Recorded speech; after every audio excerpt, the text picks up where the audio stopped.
Oh. I am so excited to introduce our next presenter. If you don't know her now, you will love her by the time that this program is over. We are very lucky to have her as our international president-elect, Katrina Baranko. And she is a true Kiwanian with a true Kiwanis heart. And she is just the most beautiful person and has a wonderful attitude. And she's going to share our future, what our future looks like. And so I'm not going to take anything else away from her. I'm just going to honor to introduce Katrina.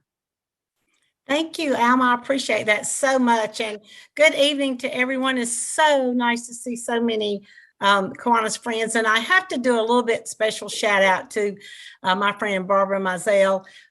She was part of our Georgia district. And so we sure did hate to lose her, but I can't think of a better place for her to be than in the Southwest District. And so I'm so glad she stayed part of Kiwanis. And so good seeing her tonight.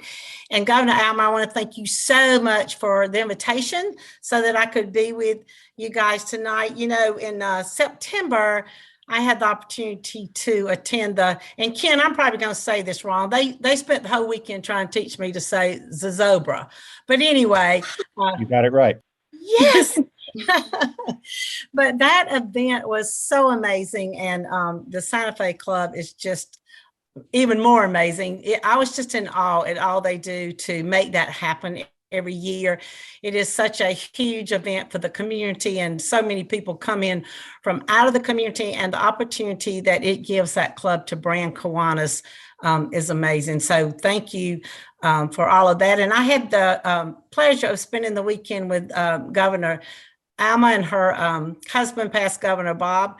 And so it was just a delightful time to be in the Southwest District. So appreciate that invitation. So Alma asked me to talk about the future of our Kiwanis family, which is not only includes the Kiwanis clubs, but all of our service leadership programs. So as we chat about the future of the Kiwanis family, I want you to think about how you envision that future.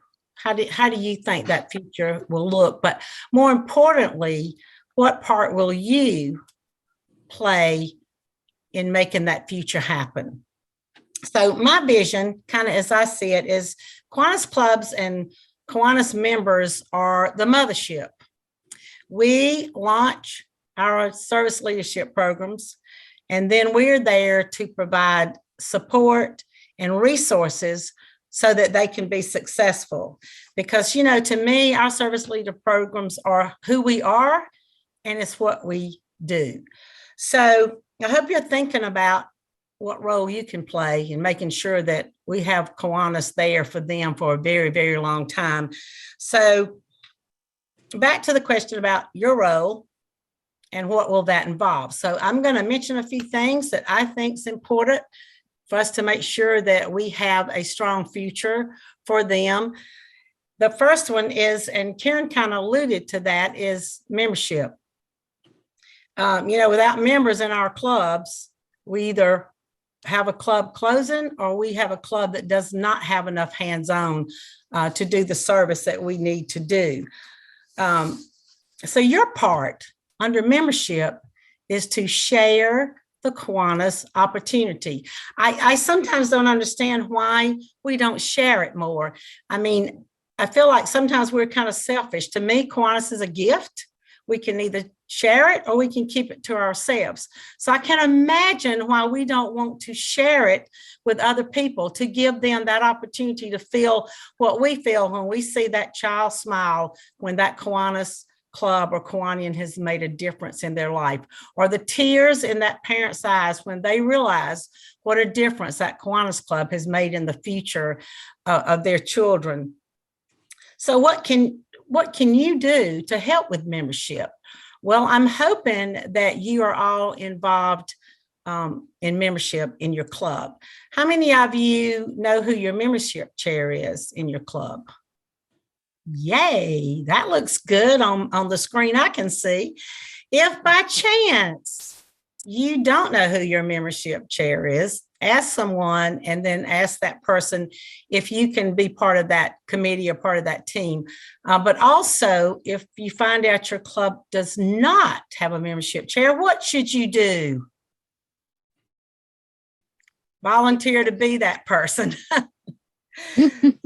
So we have a new recruitment incentive called the 2 for 2. How many of you have heard of that? How many of your clubs are currently using that recruitment tool? You're not, I see shaking heads. I really encourage you to look into the 2 for 2. We have had some really great success stories from clubs that are participating with that. It's pretty simple. And so if you're not familiar with it, you can go on Kiwanis.org. It's kind of the templates laid out, but I'm sure that your governor or other leadership can kind of guide you in that. Is there anyone that is using 2 for 2 that might want to share any success that you've had? All right, next time I talk to you guys, I'm going to be expecting someone to have that success story. But really, I hope that you will check into that. The other thing you might do is if you're not already, get involved in your district membership team. Hopefully you can maybe be part of a new club opening event. I was so excited to hear that you're looking at starting a new club in Costa Rica. That's exciting news. So, you can not only help with maybe being part of that team to open, but maybe if you know of a community, I can't imagine any community that doesn't need a Kiwanis club. I mean, there are children in every community that have needs, and that's what we do best. So if you know of a site, let your governor know, let the membership team know, because absolutely strengthening our existing clubs, so important.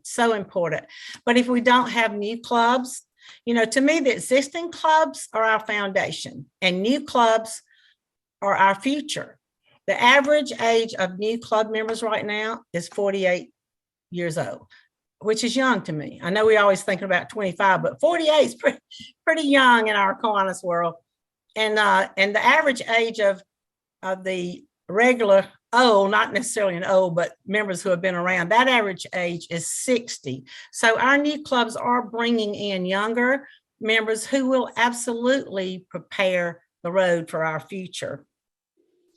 So number one, what can you do? Help us strengthen, as Karen said, strengthen those clubs so that we have clubs to support our service leadership programs. Because without Kiwanis clubs, we're not going to be able to support. And we right now, Karen, tell me if I'm wrong, I think we have more Kiwanis clubs out there without a sponsoring club than we probably ever have, because as you said, we're losing some of those. So, but the second thing I want you to think about getting involved with is leadership. And I'm so excited to see that tomorrow, past International President Jane Erickson will be speaking to you about developing leadership. And oh my gosh, I know a lot of you have heard her and she's phenomenal. So I'm glad she's after me and not before. I would hate to have to follow her. But anyway, I'm sure she will give you so much information on leadership. But I just want to make a few points about leadership and how important I think it is.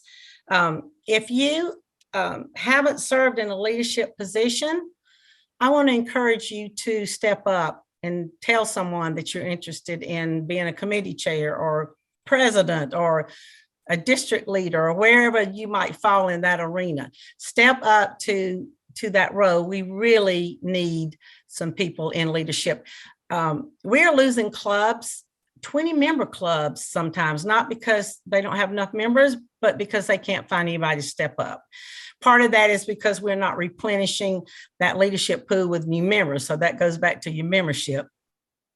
But so if you haven't, please step up. If you are in a current leadership role or a past leader in your district, then I encourage you to look in your club and see who might be a potential leader and tap them on their shoulder and say, I think you've got some assets and skills that this club could use, or there's some leadership positions you're interested in. And if they are, or please encourage them to do so, then be that person that supports them, that mentors them, and that is there to guide them through the next step. I can tell you that I would not be tonight talking to you as president-elect of Kiwanis International had it not been for those mentors and people that tapped me on my shoulder and encouraged me to run for office. And I'm telling them all the time, I don't think I can do that. And they go, yes, you can, because we're here and we're going to support and we're going to mentor and we'll be there. And you know what? They were. So I hope that you current and former leaders will be there and do the same for someone, because probably someone did that for you, right?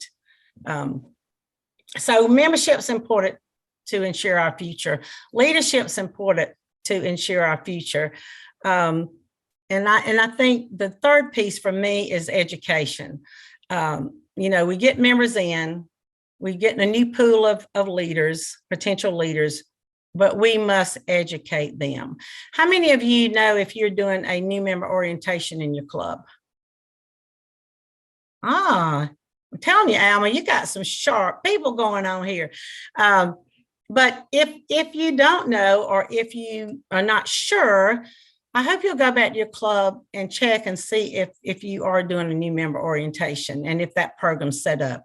There are a lot of templates on Kiwanis.org to kind of walk you through how to do that. I'm sure the district has some other training and resources for you if you're not currently doing that. But it's so important that we get our new members engaged, educate them. I mean, there's nothing worse than sitting there and we're talking about SLP and CKI and my Gemini and what else. And, they're like, I don't know what y'all talking about. So it's very important that not only do you do the new member orientation, but sit by new members. And when we say something that you think they probably don't have a clue, then just whisper to them about what that is or kind of guide them through that.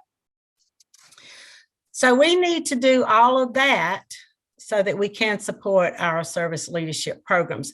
So if anyone would like to share what maybe their thought of what their part could be in helping with this paving the future, or if you have a vision for the future, I would love to hear that.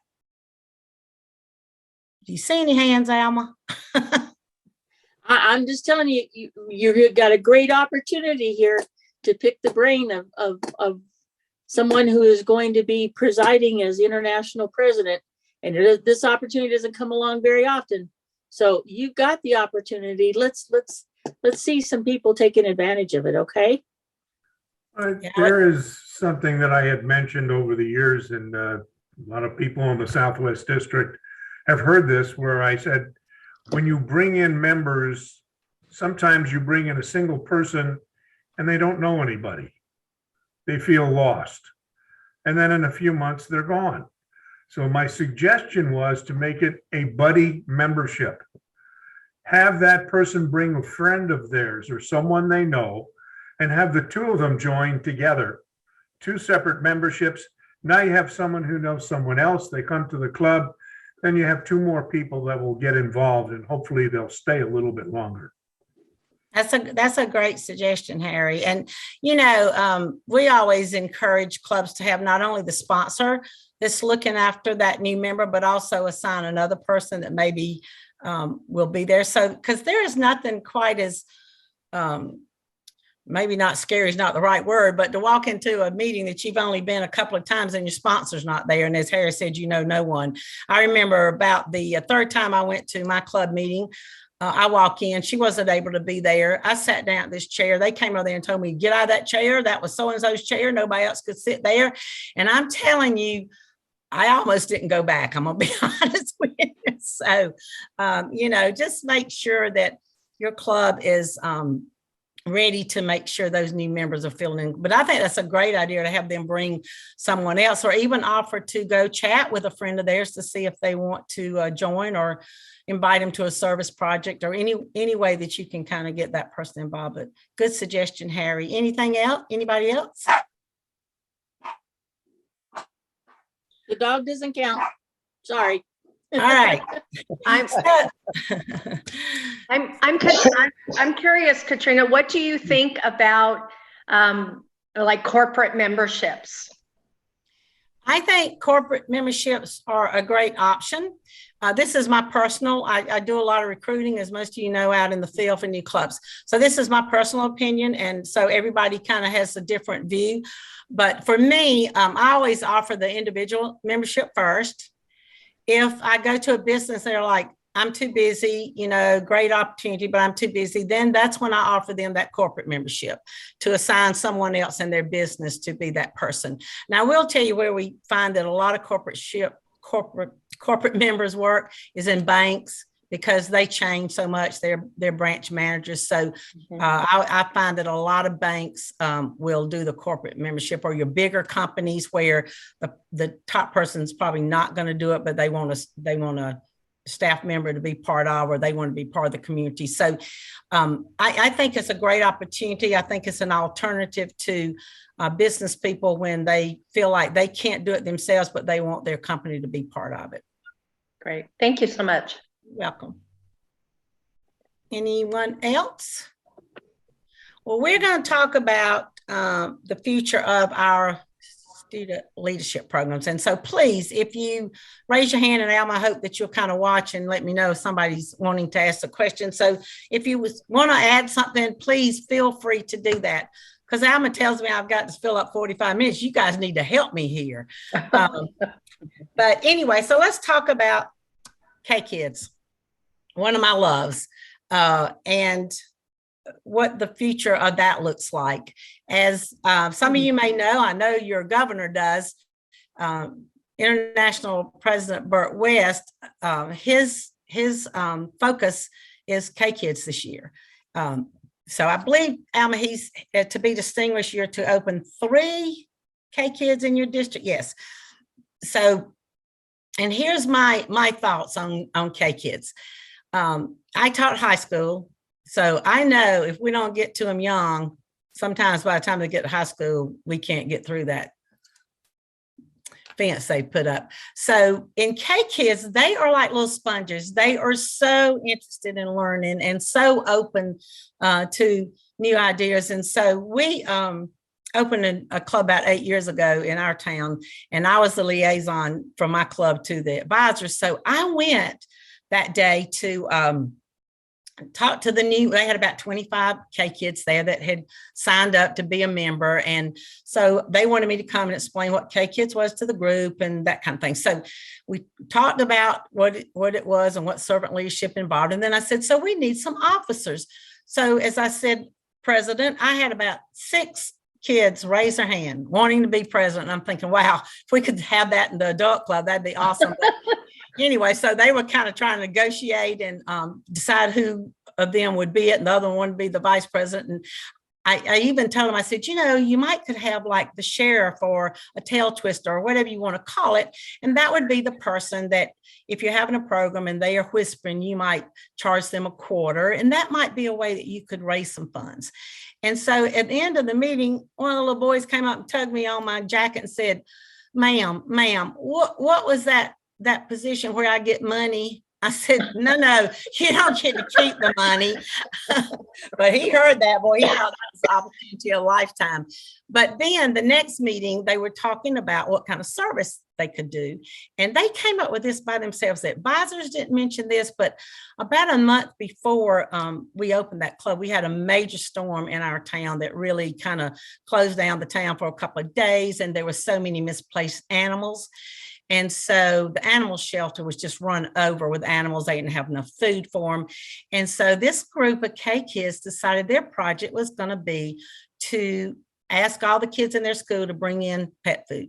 And then the advisors agreed to take them with the pet food to the animal shelter and to present the food. And they did. And they had the best time. They were able to love on the animals, and they saw that they could feed them with some of the food. So, you know, I thought that's pretty cool. These kids thinking of that project by themselves without any help. So that age group is just, they are ready to kind of be taught what servant leadership is, and they catch on really well. And I will tell you, Bert's vision of K-Kids is we are actually opening more K Kids in other countries now. That we don't have as many of those in Builders Club, and even the other two, Key Club or Circle K, in overseas. But we are working on expanding that. But he wants more and more to have Zoom meetings between, let's say, the Santa Fe K Kids and the Kuala Lumpur and Malaysia K Kids, and just Zoom those classrooms in with each other. And for those kids to see that, you know, we're in different countries, the classrooms may look a little different, but we're all kids. I mean, kids want to play and they want to see what other people are doing. So, and of course, he said he really wants to see the chaos that those kids will create when they see each other and get excited. So we're really excited about the possibility of K Kids, and let that be the beginning of their family life in Kiwanis. So Builders Club has always been pretty important to me. I taught high school, and I know that middle school is a volatile age for these kids. I mean, it is a time when they fall prey to peer temptations, when they are struggling sometimes to fit in, when they are doing some things under peer pressure to be popular. So if we can offer them some structure and a program where they can feel like they belong, with some positive outcomes, servant leadership, other activities that will keep them involved in a positive manner, then I think that's what we need to do. So, you know, we'd like for them to go to K Kids, have that good experience, and then when they get to middle school, there's Builders Club ready for them to be part of that. Staff is working on updating that curriculum. Some of you that are either parents or grandparents of middle schoolers know that what they are into now, we didn't have all that when we were coming along. So our curriculum's kind of outdated. It's kind of not engaging or interesting to them. So we're trying to make that more relevant because there are a lot of influences out there that we didn't have when we were coming along. And so we need to provide anything we can to redirect sometimes what they are watching and doing. So Burt West and I have worked the last 2 years to try to have as much consistency and continuity these 2 years as possible. So I have kept the distinguished criteria for the districts basically the same. The only piece I have added is that we wanted to continue with K Kids, but then also we want to focus on Builders Club next year.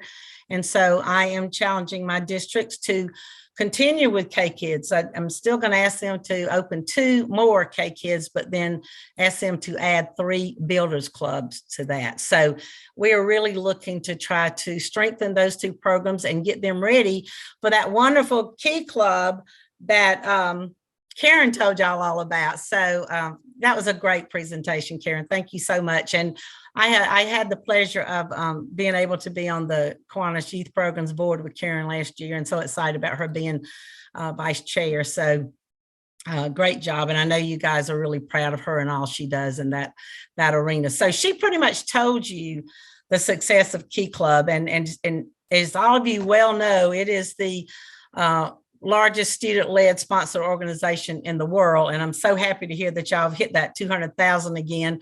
And as you all know, they have more members than we have in Kiwanis. So we need to get busy so we can catch up with them. But they are so impressive. And as Karen mentioned about the international convention for them, I've been to several of those, and I listened to those young people do their campaign speeches or their presentations. And I'm telling you, they run circles around us at Kiwanis International. I mean, I'm like, they're 16, listen to them. I mean, they're so professional. I'm just like, I know we hear so many bad things about the young people, but I'm telling you, when I see them, it gives me hope. It makes me know that we do have a bright future. And I was at their international board meeting in this past summer. Karen, you were there, right? Yeah. And golly Moses, they're going to Notre Dame. I mean, they're going to all these colleges that are just unbelievable. And they are so professional, and they conduct that board meeting so well. So they really will make you smile and be proud to be a Kiwanian, and that we are part of helping that family grow and be who they are. So let's talk about Circle K. CKI. I know, and Alma and I had a little bit of this conversation. I know there's a lot of chatter about what is the future of Circle K. And so it is such an important part of our family, I think. I go to some of the districts, and a lot of their Kiwanis leadership on the district level were former CKI members. So I know it's an important piece that we have, and we certainly are not looking to do away with Circle K. We are looking to find maybe some new ways, and I'll tell you some of the challenges that that we're running into with Circle K. The membership is declining a good bit, and they did not bounce back from COVID as well as some of our other groups. And I think part of the reason that membership is declining is because now we have a lot of kids taking classes remotely. So they're not on campus to talk and to have that camaraderie. And so they're not as involved with each other as when they were all on campus and not doing so much remote learning.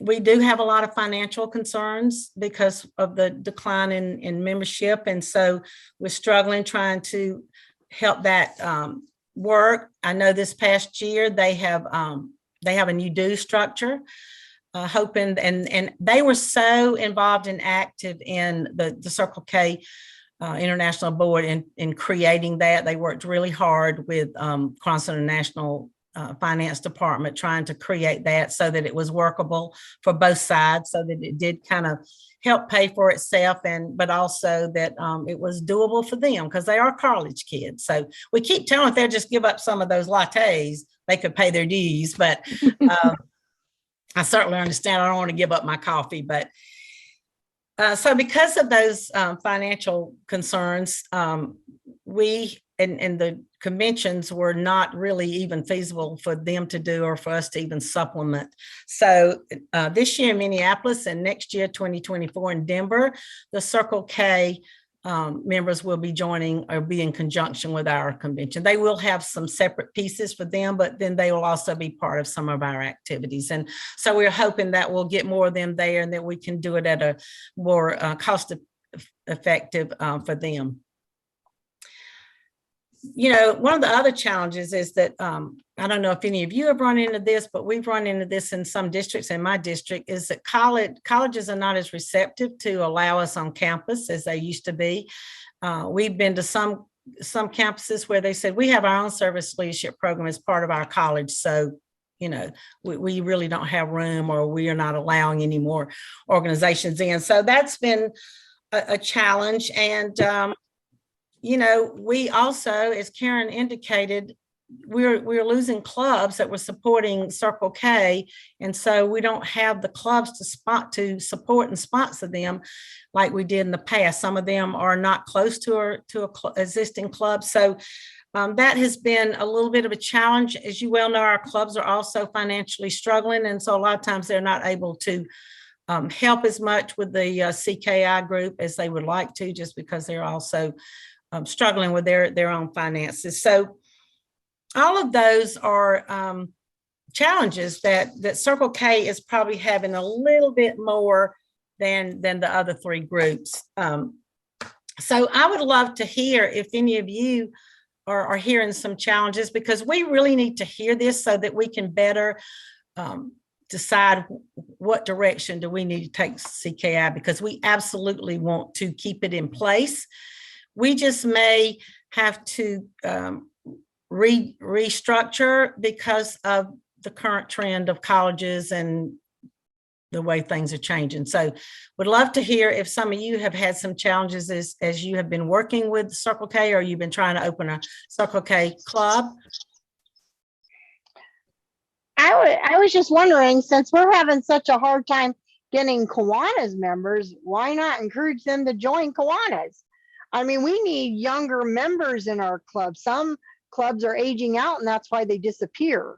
So if you don't have an option to have a Circle K in your community, maybe it's a good time to start advertising your Kiwanis clubs at the colleges, or get your name out into their newsletters, or maybe even assist them in some of their projects at the college. And maybe they'll come and help you, vice versa.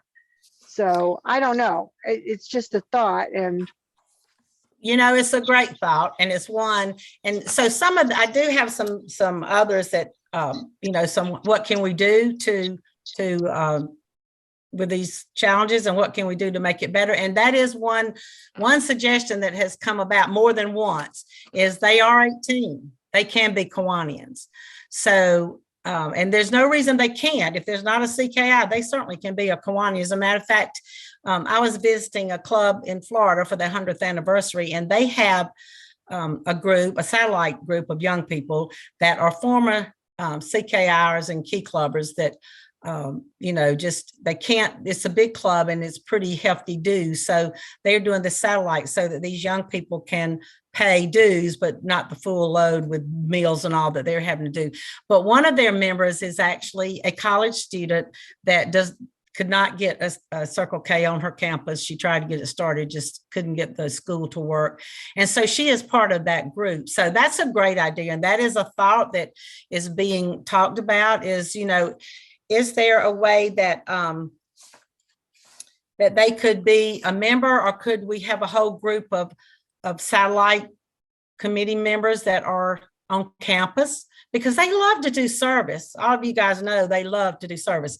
But in that they are 2 years, 3 years, they really don't have time to look after a treasurer, to look after the money, to look after all the reports and that kind of thing on a big basis. So, I think that's a great idea, and it has been one that has been thrown out. Anybody else? We need some great ideas. I'm listening. Katrina, Yeah.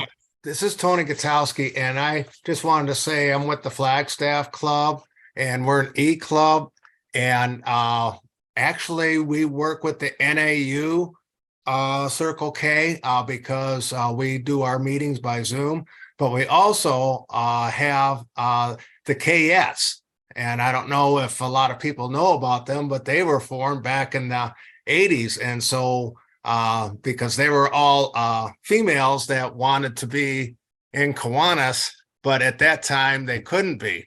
So they're still strong at NAU, Northern Arizona University. And we work with them because some of our members are alumni from that back in NAU. So that's still strong. But with us being an E-Club, we've been able to work with those members and collaborate on a lot of things that we do up there in Flagstaff. So I'm just saying that, by being an E-Club, that opened up the doors for us to work with the younger members. And even our club is young. I'm by far the oldest in the club. So. Oh, that's awesome. Yeah, I think I've talked to other couple of other E-Clubs that are kind of doing the same thing. So it's a great opportunity for E-Clubs to do, and for other clubs, really. So thank you for that. Other suggestions? Yes.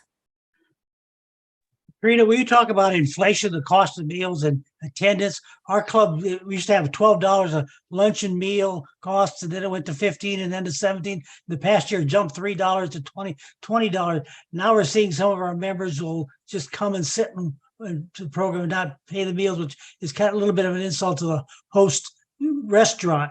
But is there any creative ideas you heard about how to keep costs down for meals? And one of our sister clubs went to twice a month instead of weekly, and they seem to be doing well, but that seems to be to hurt some of the camaraderie. Yeah, I agree. I'm from the old school, and I love that traditional weekly. I look forward to mine. But you're right. A lot of clubs, and especially after COVID, they went to twice a month. Some clubs are, if you can find a place that you don't have to guarantee a meal, where you pay for whatever you get, as opposed to that set $12 or $15. That's been an option for some clubs. They've looked. They look for areas that they can do that. There's one club that they actually meet in a community center, and they just bring in a bag lunch. If they want lunch, they bring it with them. And then we have a couple of clubs that are meeting in the mornings, and they just have coffee and donuts. So you're right. We have to get creative with the meals. Are what is really costing us so much. And we kind of say dues, but it's not really the dues, it's the meal. And, sometimes we can justify that by saying, you're going to eat out once a week anyway, maybe. But yeah, that is a challenge. Anybody else can tell what you're doing to help that, Greg? Unmute, please. There we go. Okay. Yeah, to that question, we face the same problem here in Tucson. Fortunately, we have a wonderful relationship with the local Salvation Army. And we now meet in one of their community center buildings. And at their suggestion, they whip up a lunch every week for us. And it's optional if we want it. They're not even going to charge us for it, but they suggest a $5 donation. Now, some people, we also make it BYO, so they'll bring in their Jersey Mikes and Subway sandwiches and stuff. But you might want to look and see if you want to develop a partnership with an organization that may have a facility like that. To add on to what Greg's saying, the benefit of this is the Salvation Army has an after-school program and an evening program. So if the Kiwanis does not consume the food, it goes to those in need. Oh, wow. Yeah, it definitely is an oh wow, because if we have a small meeting or we have a large meeting, we understand that food is being shared with members of the community. Oh, great. It's kids. It's the after school program. Yeah. So is that for any kids? I mean, who comes to that after school? Is that just? They have their own outreach program in the area. And we basically don't tell them how to be the Salvation Army. And we have 3 members of their leadership who are members of our club, as opposed to one other leadership member there is a member of Tucson Rotary. So we've already got them beat on that count as well.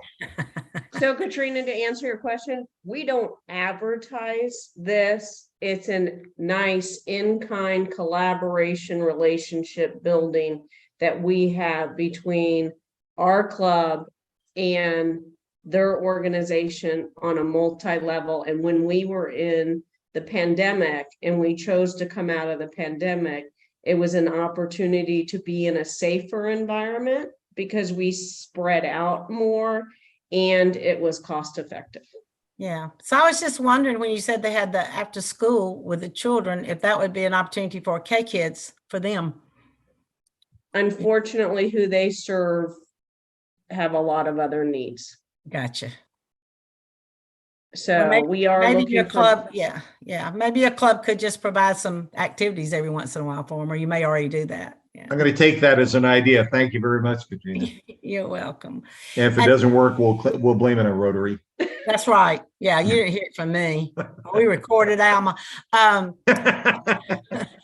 to go back to that, just made me remember we have some clubs that when there's a vocational or technical college, they usually have a culinary arts department, and sometimes they will do meals for a small amount just to give the students an opportunity to serve and have that experience. So anyone else have some suggestions for that or other questions? Come on, y'all need to help me out here. We got a little time, or do y'all just need a break? So, I feel like our future's bright. Do we have some challenges? Yes. But you only get stronger and better when you have those challenges. And I read a thing the other day that said, before change comes chaos. So maybe we're about to be into good change if we're having a little chaos going on. So I guess my vision for our future is that our future is our service leadership program. So if we can get those going, I feel like we'll just put them on out from Circle K, and they may not immediately when they come out of Circle K be a Kiwanian, but they will keep that in mind. Sometimes when I was out recruiting in a district and I went in to speak to this young man. He was, I believe, an insurance agent. And I'm telling him about Kiwanis. And he says, I know about Kiwanis. I said, you do? He said, yes, because I was on a ball team that a Kiwanis Club sponsored. And so the coach and one of the Kiwanians were there every game. And he said, not only do they teach me baseball, but they taught me life skills.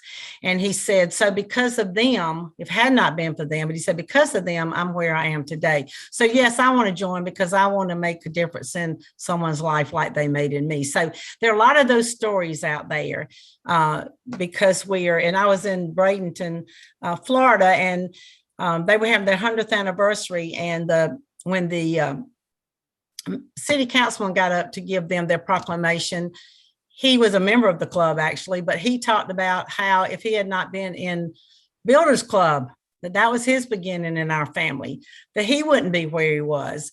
And then another guy came up to me after the meeting and said that he's an attorney. And he said, I ran for trustee for Kiwanis International Key Club and won. And I believe he said he was vice president. He said, again, the opportunities I had, the people I met provided me the opportunity to be where I am today. So I hear those stories over and over, as I'm sure some of you do. So our work is for a reason. And a lot of times we don't even know the difference that we're making in these kids' lives in the future. Harry, did you have something? Yeah, KI has the program that most of us are aware of, that if an SLP graduate is in the real world and they want to join, portion of their fees are waived for 2 years.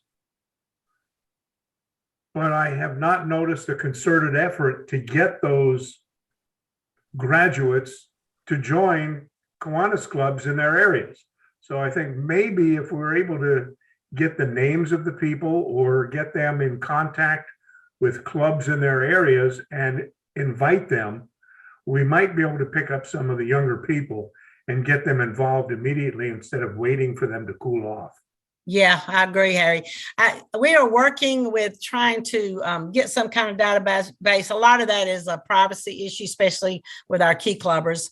But we are working, and I don't know how far along they are. I think they are getting there on developing that base. It has to be an opt-in. If they will give us, because a lot of the emails we have on them are their college emails. So they're not, once they leave, they're not valid, but that has been discussed and you're absolutely correct. And I would also like to say, if you run into a former Circle K or a young person and you find out they're former Key Club or former Circle K, as Harry said, offer them that. It's a 2-year, their dues for Kiwanis International, and some districts also waive that fee, but it's 2 years that they do not have to pay dues. They do have to pay insurance and magazine, but I think that it's the club. I mean, I know it's the club's option. Some clubs waive that for them. They don't charge them for that, those 2 years they are there, but it gives them an opportunity to see if they want to be a part of Kiwanis. And also it gives that club a chance to win them over. So I hope that you'll make them feel welcome and put them to work. I've had a couple of former Circle Kers that said they joined and then the club wouldn't let them do anything because they thought they were too young. So put them to work. Did you have a question? Yes. Yeah, Katrina, I'd just like to address something we talked about when we attended the CKI convention in Flagstaff. And that is, not only do we look at them getting into Kiwanis, but we need to also address the need of going to college from Key Club and knowing that when they get to a certain college, is there a Circle CKI club there? And that seems to be a big drop off because they might be going to, I don't care, Notre Dame or wherever. And if they can't find out if there's a Key Club there or a CKI there, they may never join. So Yeah. that's another avenue that we have to explore and expand on, whether it's a list that they can check and send to KI and say, hey, I'm going to such and such college. Do they have a CKI club? Absolutely. Great suggestion. I will pass that on to Michelle in that area. Nelda? Is that right, Nelda? I just want to build on what Jerry just said, not only connecting them with where there is a CKI, but connect them with the local Kiwanis Club, wherever their college or university is. Because after interviewing one of our former Key Clubbers, she explained she had all intentions to join CKI. She knew where the club was and how she could join, but life is changing for them as soon as they leave high school. Yeah. That's a total new world. They're more independent. They're establishing themselves in a new location, trying to figure out a career, not to mention college itself. And so that they know that they can always reach out to a local Kiwanis Club when they are ready. And that Kiwanis Club have the patience to understand they're in a transition process. Let's give them some time, but let's let them know that we're here. And if they are needing anything to connect while they're away from their family, they can always reach out to a Kiwanis Club and then eventually recruit them to join. It's just like that family. Let's take care of our family.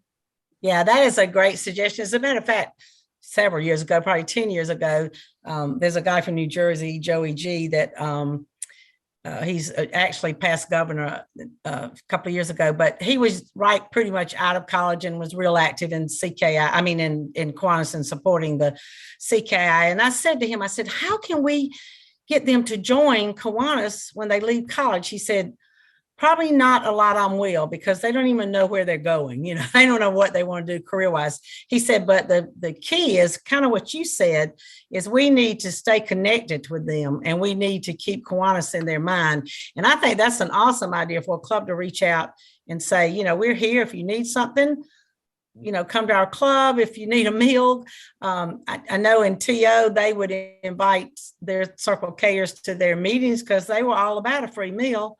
So sometimes they would come, you know, and so I think that's a great idea, but we need to keep connected with them. You're right. And we can't expect them to immediately join when they get out. We just need to keep that offer there. And Greg?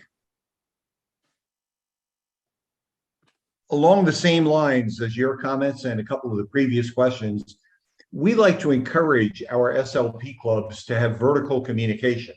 And by that, we mean we want the Circle K members to go visit and, you know, coordinate this, go visit the Builders Club members for two reasons. Number one, we want Builders Club to know they always look up to high schools. Wow, when I get into high school, I'm going to be king of the mountain. Well, we want them to know that when you get into high school, there is Kiwanis for you there. Number two, it helps build a little bit of public speaking and presentation skills for the Key Clubbers. We do the same thing, or we encourage the same thing from CKI down to Key Club.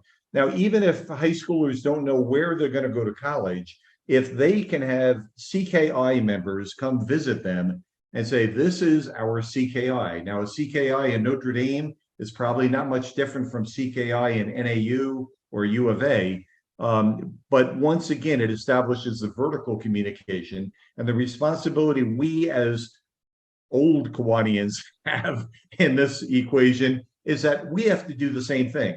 We have to go visit the CKI and do a little bit of career communication with them so that when they do leave college and they head out to wherever they end up, to your point, we're communicating with them. They know what Kiwanis is. And no matter where they land, they may look around and say, hey, is there Kiwanis here? Because I've been in Kiwanis for 4 years, 8 years, 10 years. I'd like to continue it. But I'd like to see some, if possible, some direction from Kiwanis International encouraging the vertical communication among the SLP members.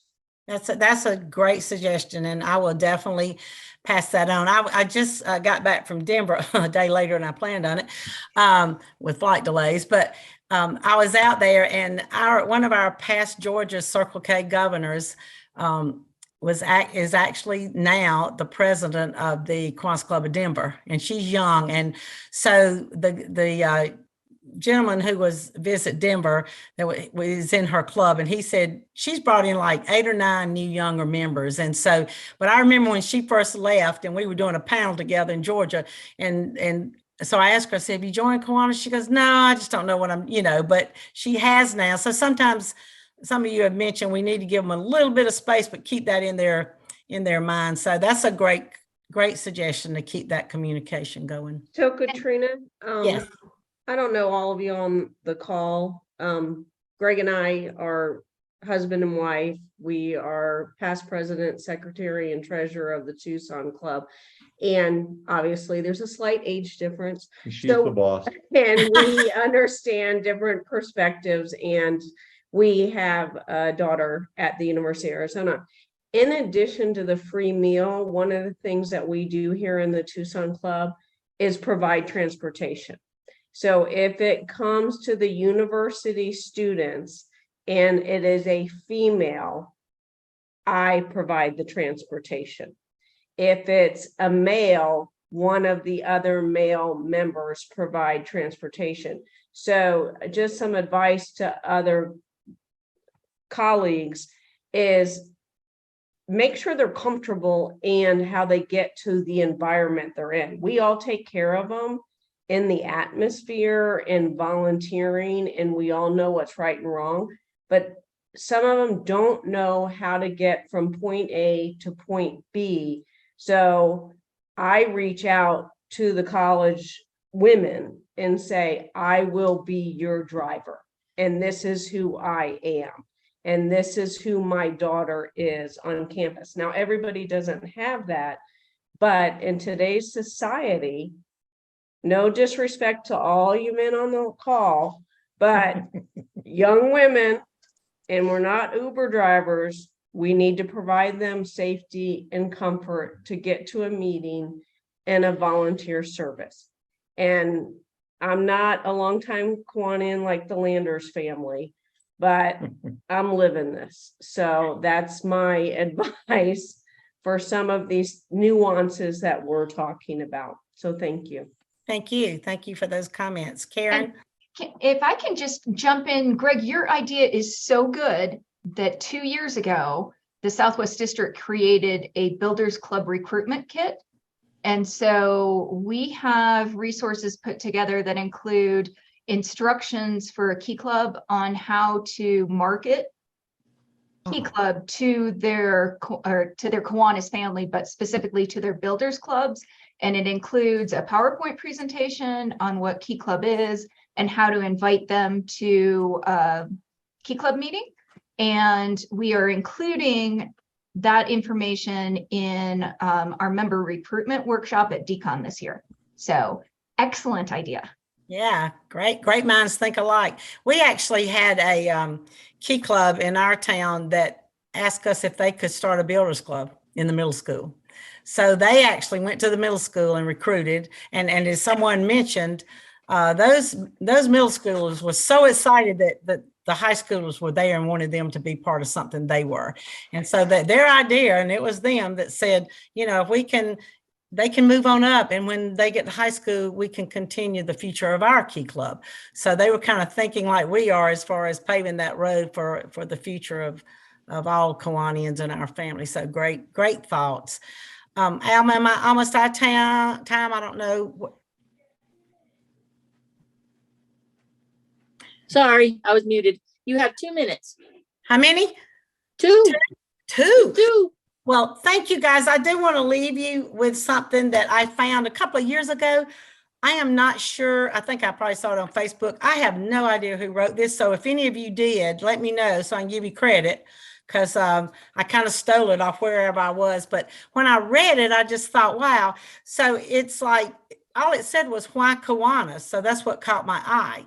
And whoever wrote this went on to say, we do because there are those who can't do it for themselves. We do it because God has blessed us with the ability to do what others can't. We do it as a club, a division, a district, an international organization, because we are stronger than one, though one can make a difference. We are the Kiwanis family. We will continue to do what is best for the children of the world because they are our future, and we must build the bridges that will carry them to the journey of success. So I want to thank all of you for being part of that journey and for all that you do for your clubs and for the kids all over the world. So thank you for letting me be a part. Oh, thank you so much, Katrina. You met my expectations and way beyond. Thank you so much for being here and being a part of the Southwest District, at least for an hour or so. And we hope that you'll stick around and come back often. You're always welcome. Thank you. Thank you. You guys always make me feel welcome. So I appreciate you. Thanks. No, thank you so much, Katrina. Have a wonderful rest of your evening. It's a lot later where you are. It is. Thank you. Okay. Thank you, Katrina. Okay. So it's 7:55. If anybody would like to take a 5-minute break, and we'll start back again at 8 o'clock, and we will welcome our Southwest District Foundation. And if you don't want to take a break, we can sit here and talk to each other. How's that? You have to unmute yourself because we can't talk with each other if you're muted. So anybody have anything to say? Yes, Greg. You know, you talked about, somebody said something about how we're working as a team for Kiwanis. I want to acknowledge Lon Griffith because he's in the Kiwanis Club of Tempe, and my father was in the Kiwanis Club of Tempe, and that's how I met Lon many, many years ago. My dad's been gone now for about 16 years, but it's great seeing Lon on there. And you're right, it is kind of it's nepotistic in a good way. Yes.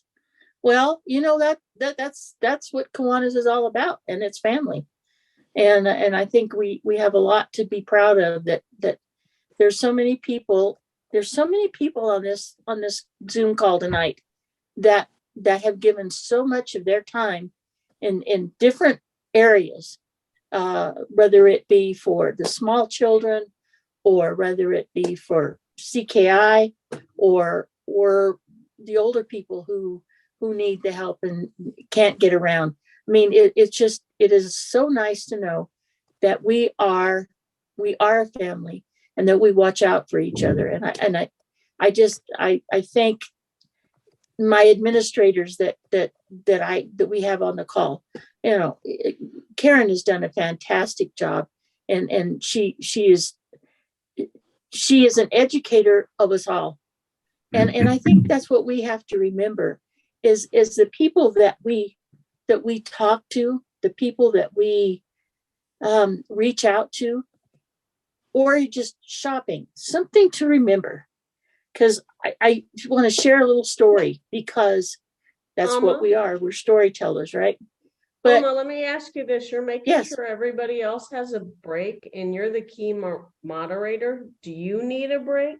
No. Well, I'll break in a while. I'm good. but thank you very much for that. I appreciate that, Joan. But what I wanted to say is that my husband and I recently just have had to be out of town this last week, and we had an opportunity to go to a community absolutely beautiful community, very well kept, just a super community.